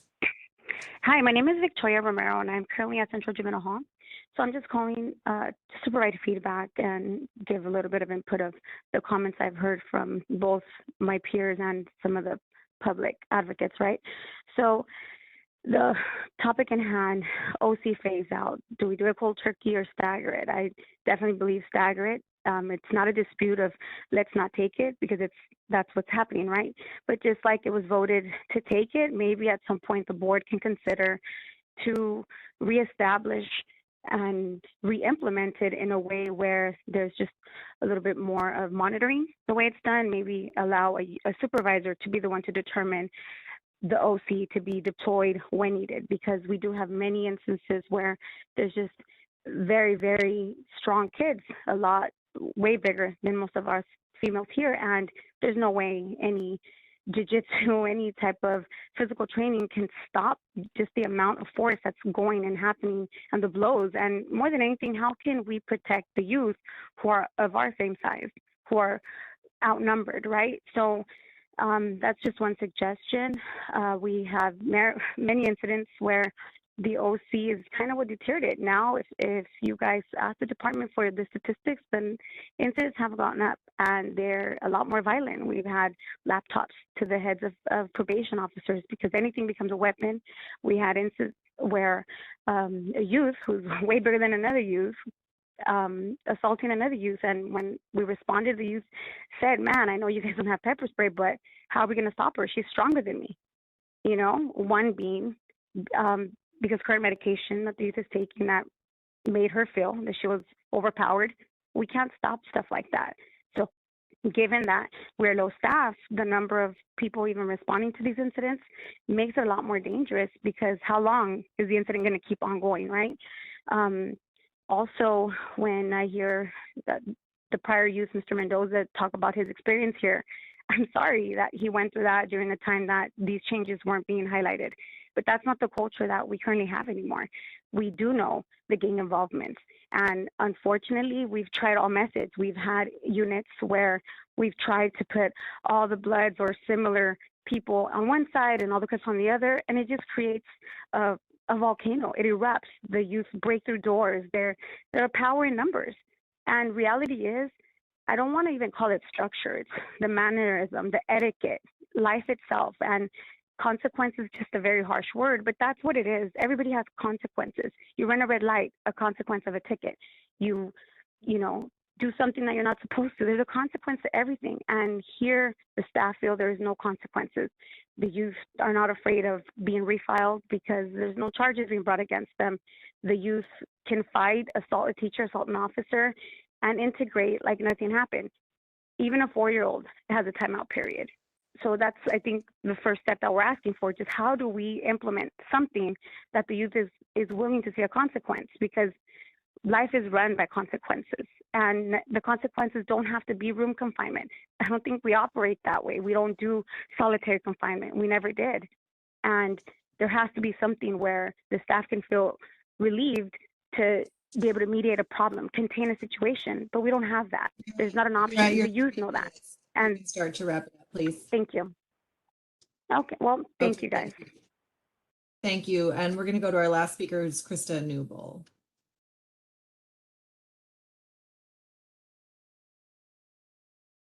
All right, Krista, you can begin. I'm allowed to ask a question, right? That's what you said? Definitely. The data that was about the girls, was that date February 1st through the 30th of 2023? It was? Yes. I actually took a number of days, like all of the days that I had of population statistics. That was the percentage for Central Juvenile Hall. Okay, so I again, I'm just speaking for myself. I do work for probation. I'm speaking for myself. But I do have a possible, maybe because you were asking like, how could that be? And I was just thinking that possibly there were males in that unit, and some males shy away from restraining females if they're in a fight. And the next thing you would do would be to spray. Also, I don't know if you have seen, if you've been in the halls or in the camps when there are actual incidents. Girls fight very differently than boys, just FYI.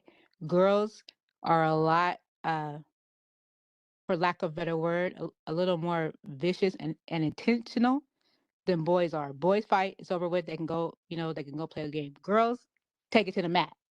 So there's a bit of a difference in the fighting style as well. And I just wanted to offer that to you. But if I were you, I would look at the makeup of the staff, because if you find that there were more males in that unit at the time, or there weren't enough staff to restrain, then that would be the reason why they were sprayed. There was a talk about credible messengers coming in, and I am all for credible messengers. But I just want to offer something. The definition of credible messengers are individuals who are able to connect with and motivate the most at-risk youth people to successfully challenge and transform destructive thinking, attitudes, and actions. That is the basic definition. I've looked it up a plethora of times, and it pretty much is the same thing. So why is it that probation officers, DSOs, are not seen also as credible messengers? Because a lot of us work in this field because of where we came from, what we saw, or who has mentored us. So I just want to give that probation is also credible messengers, and that needs to be recognized. Not everyone is the greatest credible messenger. It's not just like not every lived experience person is a great credible messenger, but we all have credible messengers amongst us.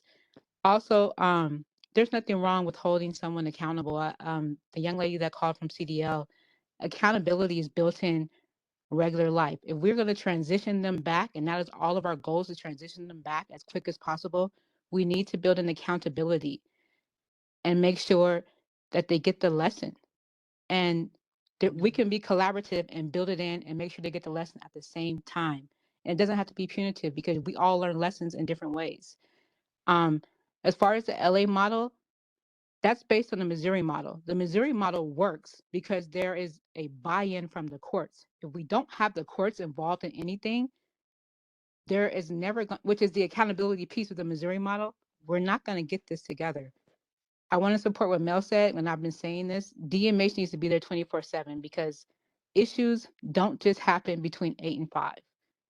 They need to be there. They have a big chunk of the funding. They need to be there 24/7, period. A kid is in a crisis at midnight. 3.5 minutes. You can wrap it up. A kid's in a crisis at midnight, calling the 800 number, getting them to get to the phone, that's not going to work. Also, I just want to speak to Kent right quick. I did agree with him about the gangs. and the impact it had on him in the facilities, and that we need those classes. I want to say I got those classes because I knew the Black gangs, but I didn't know the Asian and Hispanic gangs.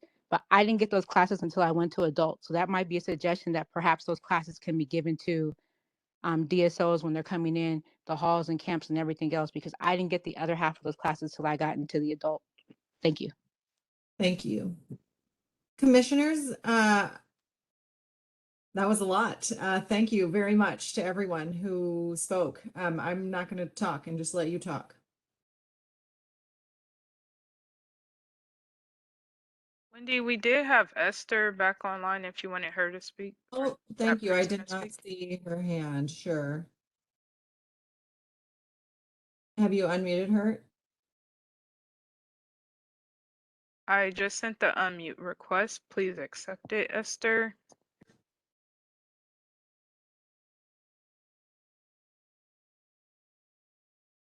Okay, looks like we can hear you now. Have this committee. I'm grateful that you have prior inmates and prior probationers. I've been with the probation department for 21 years. I did write some stuff on here for you guys to get me back to speak. I am afraid for our children. When the pepper spray was removed, we understand it came from Department of Justice, 2002, 2012. We all know that. We all know that it's not even a gray area. It's black or white. And then I sit there and I read every single one of your backgrounds and your expertise and everything. And then I pray that we work together, because we're going to have a child kill, a staff kill. And I'm thinking, are we desensitized that we're not thinking that far ahead? Or we're not, can I just ask and implore that you walk in the staff shoes, in the minor shoes, the youth shoes? Can you do that? Because we can all have degrees. I did come from the Bureau of Prisons. I was in the military, never got hurt, never used my pepper spray in 21 years that I was with the probation department. I worked from the halls all the way up. I'm a DPO2. I worked in the field. I'm deployed into the juvenile hall. Last Monday, I was hit with a laptop, rendered me unconscious. I could not speak. I could not move. I could not see.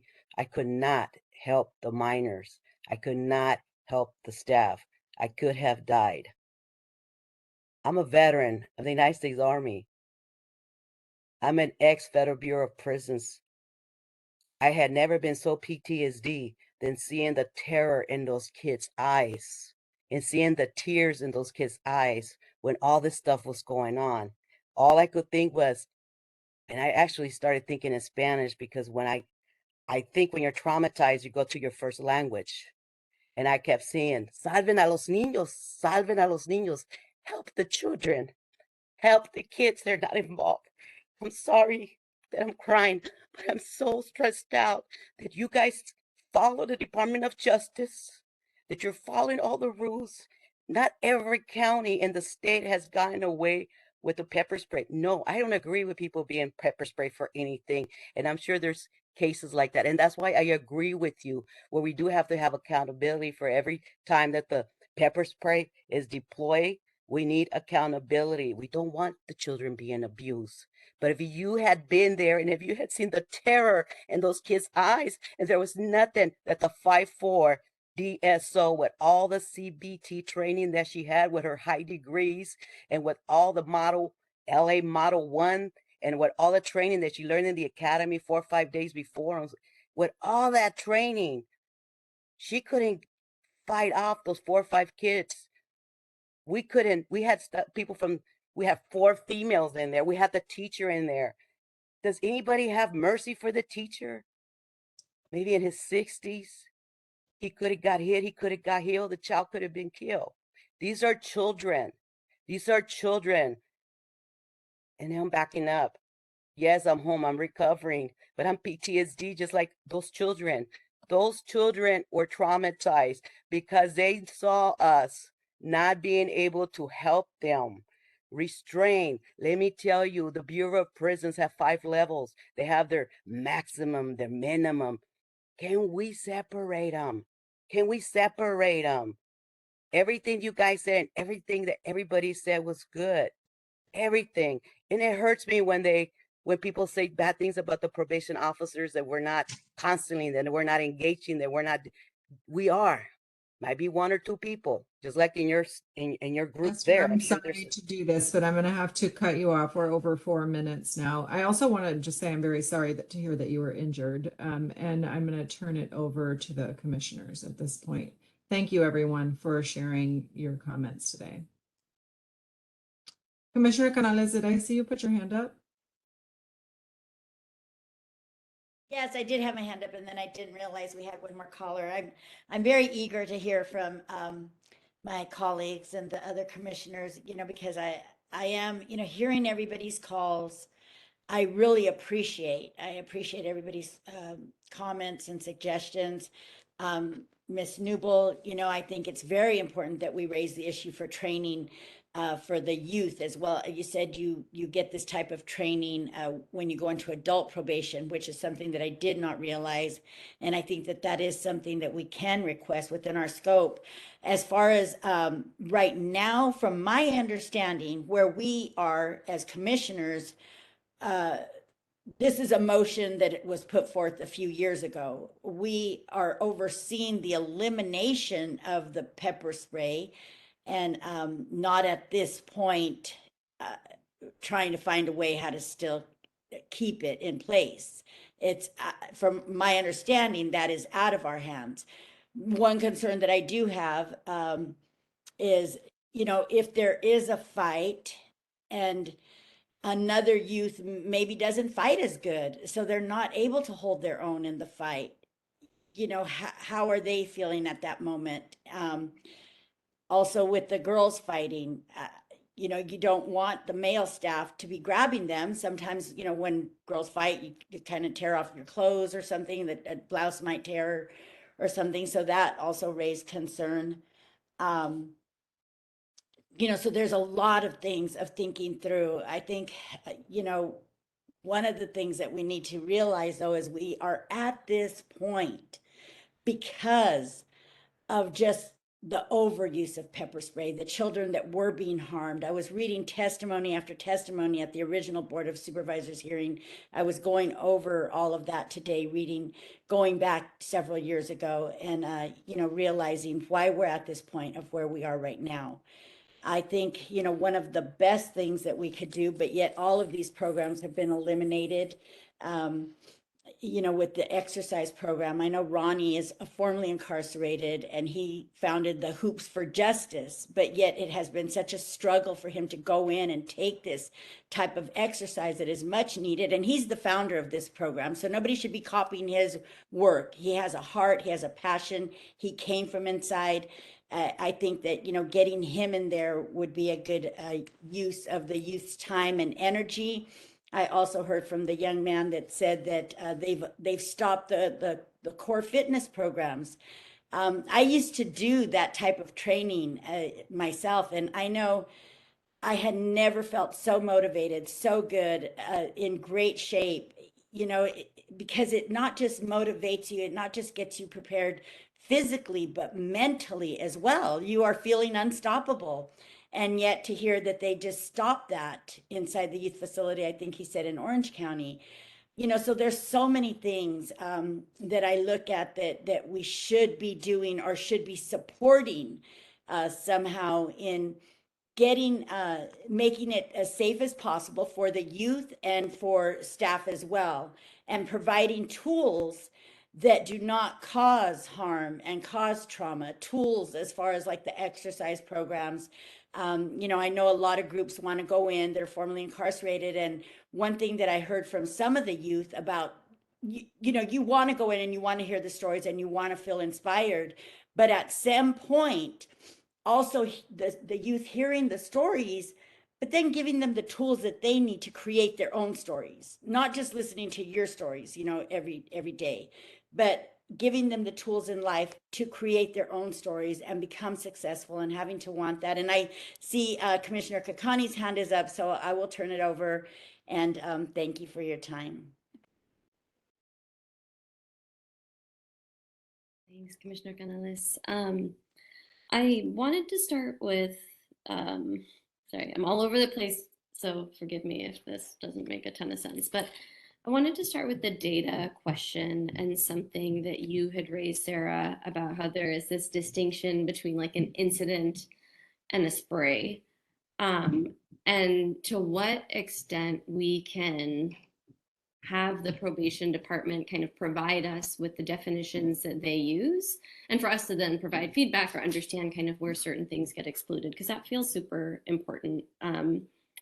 Just to have like even a clear understanding of like what we're talking about, to understand like how many young folks are impacted when there is a spray or when there's an incident, when it's decided whether there should be medical treatment or not, what that medical treatment looks like, what that mental health support looks like, right? Presumably from any, I don't know, I don't have, you know, any mental health training, but I would imagine that when a young person encounters both the level of trauma that led to the incident and then subsequent to the incident of having been pepper sprayed, like there needs to be space to process that. And so like what type of immediate support does a young person have access to? So those are some initial questions. And then I noticed that you shared that there was no data, I think, on the full population that is currently incarcerated or in the halls as it relates to developmental disabilities, CSEC history, and DCFS involvement. Is that correct, that that data doesn't exist for the like entirety of the, whatever it is, you know, 375 young people who are in the halls? How many of them have DCFS involvement, or how many of them are CSEC youth? There's a lot of questions, Millie. Sorry, Okay. I'm sorry. So the first part, I think that I still have at the forefront of my mind that I just want to clarify really quickly. Anytime there's a major incident, it is my understanding that probation staff do a referral to mental health.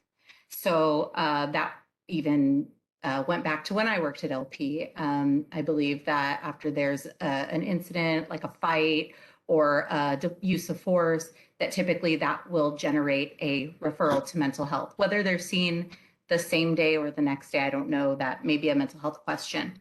And then in terms of getting more data clarified, so let me say a couple of things. So probation does release data on certain populations within that ProbStat report that they do quarterly and release just tons of data. And I believe that probation does capture some tracking or like averages of youth with developmental disabilities and what would be called like 241.1 youth, like dually supervised youth. But again, those only come out periodically. So having the information for February specifically, we didn't have that. And I don't know that it gets tracked in such a way where it would be immediately available. Do you know what I mean? So I think that a lot of, like I said, a lot of probation's data reporting is kind of hand counted and not always automated, especially for those certain demographic issues. And you know, if I need to be corrected on that and I'm wrong about some of that piece, anybody can do that. But that's what I currently believe is happening. So it's not always an easy pool to get that data. And then as far as extending the data that we get, so I am concerned about OC, but I think at this point, as we realize OC is coming to a phase out, whether that happens June 30th, 2023, or that happens January 31st, 2024, you know, I think the bigger question is looking at use of force generally, so that when we make these requests or when the POC commissioners decide to move forward with this, it's not just going to be limited to OC, and then we're going to be left with all of these kind of same questions about use of force reporting, because it all kind of fits together. So I think that's up to the commissioners to decide if that's a need of the POC and if that will drive our work forward. I hope that got everything. No, that's super helpful. And I guess I don't know when we discuss kind of how the POC wants to move forward as it relates to like use of force, and you know what it looks like when probation responds to an incident and what qualifies as an incident. I think all of that would be super helpful for us to have some clarity on, and for both staff and I think the commission to have some clarity on.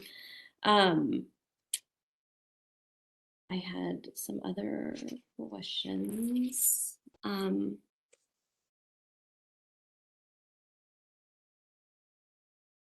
Sorry. I just, what keeps running through my mind is, you know, we're creating all of these, like we want a closer understanding of like what young people have access to, you know, structure, programming. And I think what we're forgetting to look at is kind of the system's role in all of this.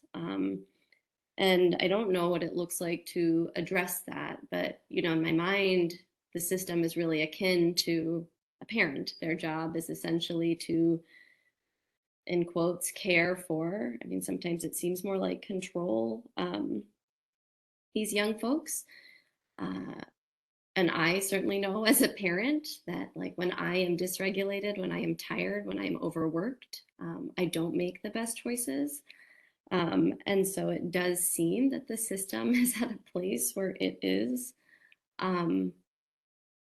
perhaps, I don't know if it's not, it's poorly functioning, and it's really resulting in I don't know, a situation that feels really dangerous for both, you know, the staff and for the young people there. And so you know, a lot of talk about like peer specialists for kids, but you know, perhaps it's staff that needs some peer mentoring, perhaps it's staff that needs some support in regulating themselves, and being able to like model that behavior for young people, right? Like, isn't that what we are all told as parents, that like the way I behave and the way I show up in moments of crisis is entirely how my kids learn to show up and respond to crisis, and you know, how to meet their own needs. And so maybe our focus really does need to be the adults and the staff who are working with these young people and figuring out, you know, do they have access to anger management? Do they have access to, I don't know, journaling, DBT, whatever it is that they're asking these young people to engage in? But right, like they have to fully buy into it and have access to it and model that behavior of like care and love.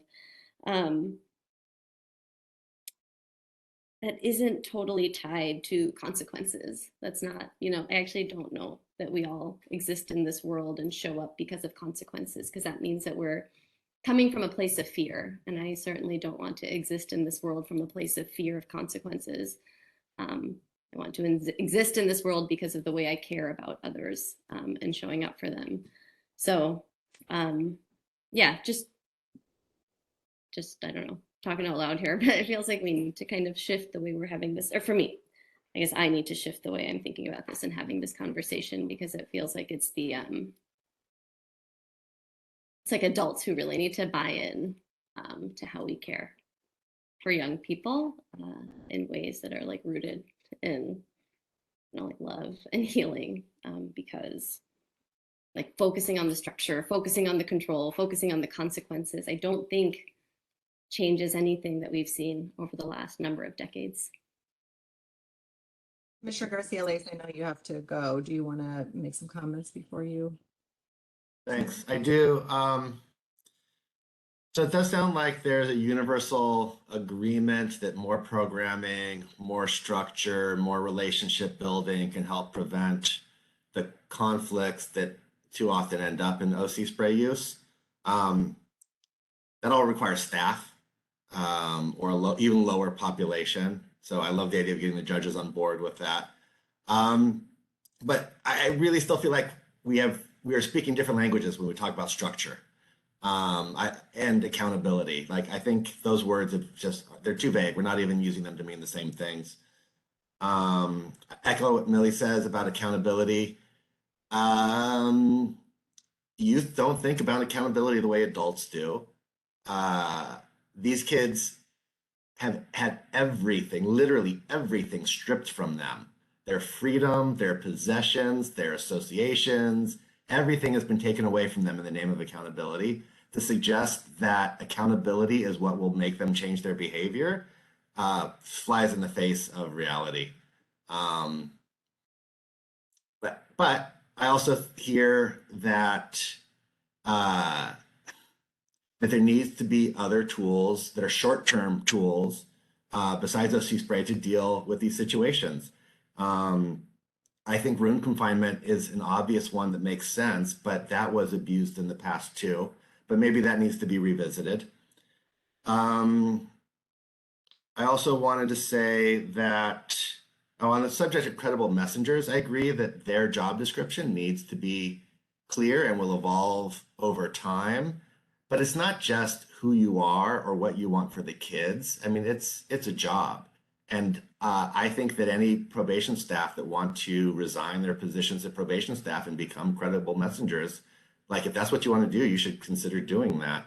But if you are showing up in uniform as a probation DPO or DSO, then you have a different job description than a credible messenger.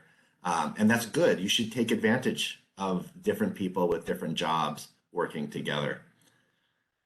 Also on the subject of training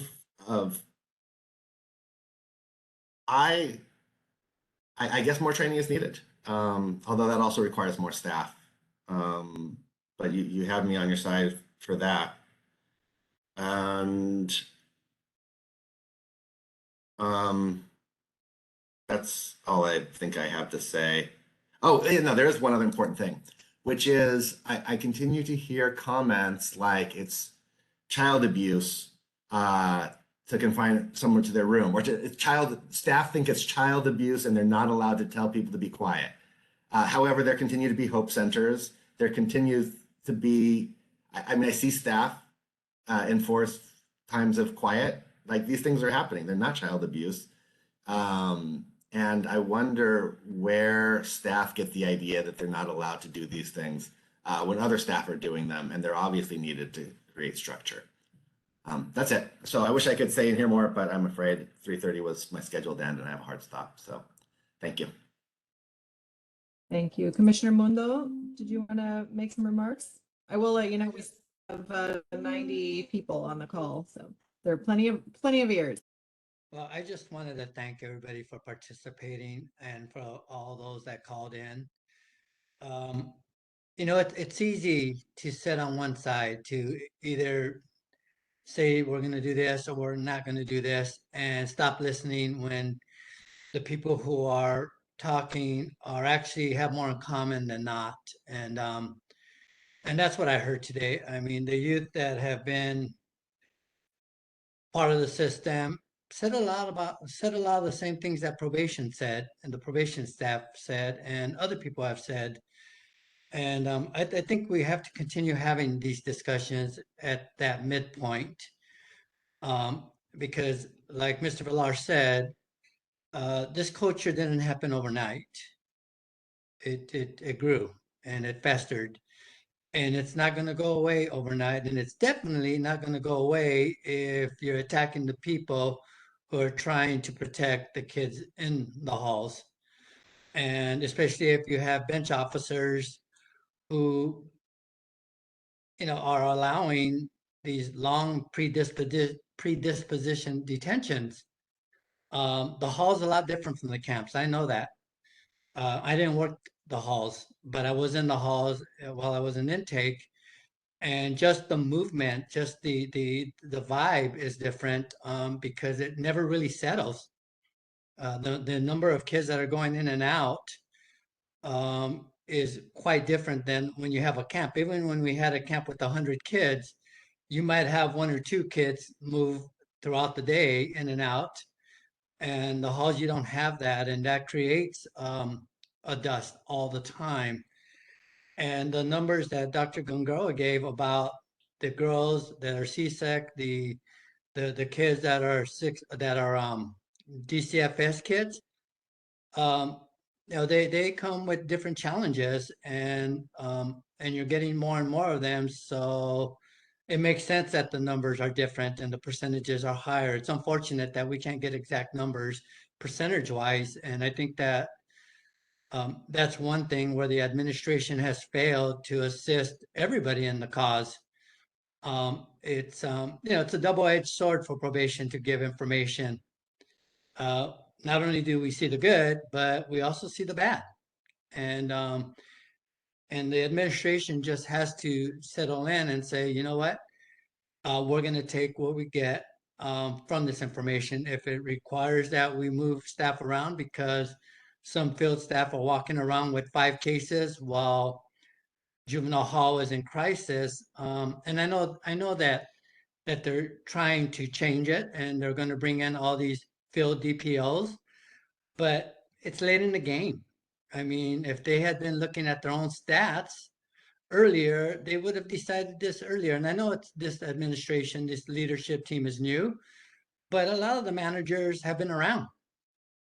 Once I became a commissioner, I got a lot of calls from staff and they all said the same thing. There's this middle management that has failed them. And if they're failing the staff, they're failing the kids. And it's time for the staff to start actually talking to their administrators and their unions and get in the conversation for solutions, because if they allow those 2 entities to do it, they're not going to end up safe. And that's where I am. I'm going to be visiting the camps, the halls, and the field offices to listen and to encourage staff who have good ideas to force their administrators to listen, so we can get through this and hopefully end up with a safer space for them to go to work. Again, thank you all for participating. Commissioner Canales, did you have any final words? Yes, thank you so much. I just, another thing that I wanted to raise, sorry, it was, I think that it's so important, a point that was made about Department of Mental Health. It's just not 9 to 5. I mean, that's a 24-hour-a-day issue. And if it's in our scope, I think that that's something that we really, as a commission, need to push for. And then one more thing. As I've mentioned, I work a lot with Amend. I'm an Amend ambassador, and that's where they have incorporated different prisons across the United States have,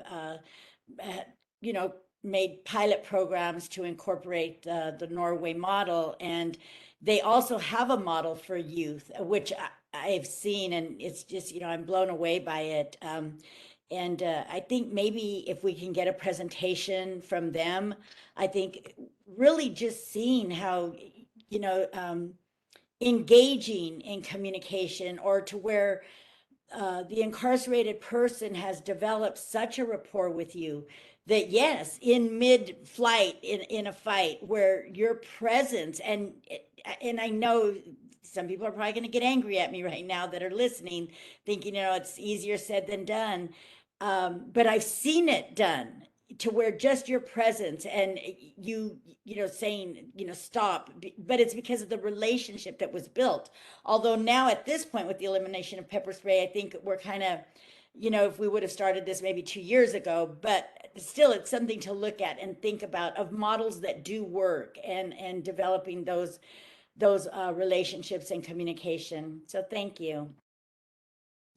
Thank you. Thank you so much, commissioners, and thank you to all the members of the public and folks from probation who called in. Thank you especially, Sarah, for all of your work on this.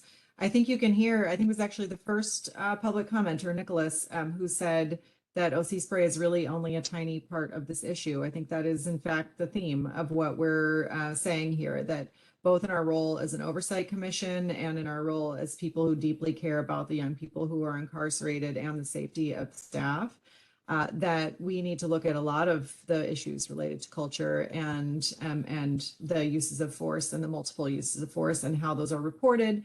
I also, just before we leave, want to say thank you to the Office of Inspector General for being such a good partner with us through this motion. And we will be continuing to lean on them to do investigations of things that we are not permitted to investigate. And they have just been so collaborative, and I'm deeply appreciative of all of that. So thank you. And hopefully we'll see all of you later this week. I want to say it's on Wednesday, but it might be Thursday. Is it Thursday? Our next town hall. Janae will be able to share for sure on sexual misconduct, where we'll be focusing on opportunities available for victims of crime, in particular crimes like the crimes that have been part of the accusations, the misconduct part of the accusations in the 300 plus lawsuits against the probation department. So we have a representative from the DA's office, and we'll be sharing some information that I think will be very illustrative around our work on this issue. And thank you, Janae. It is Tuesday, March 21st at 1:30 p.m. Oh, so it's not this week, it's next week. So we will see you next week. And if you'd like a copy of the PowerPoint, it'll be attached to the POC agenda next Thursday. Or if you want it sooner than that, shoot me an email or send an email to info@poc.lacounty.gov, and we'll send you a copy of it. Thank you and have a good afternoon, everyone. Thank you.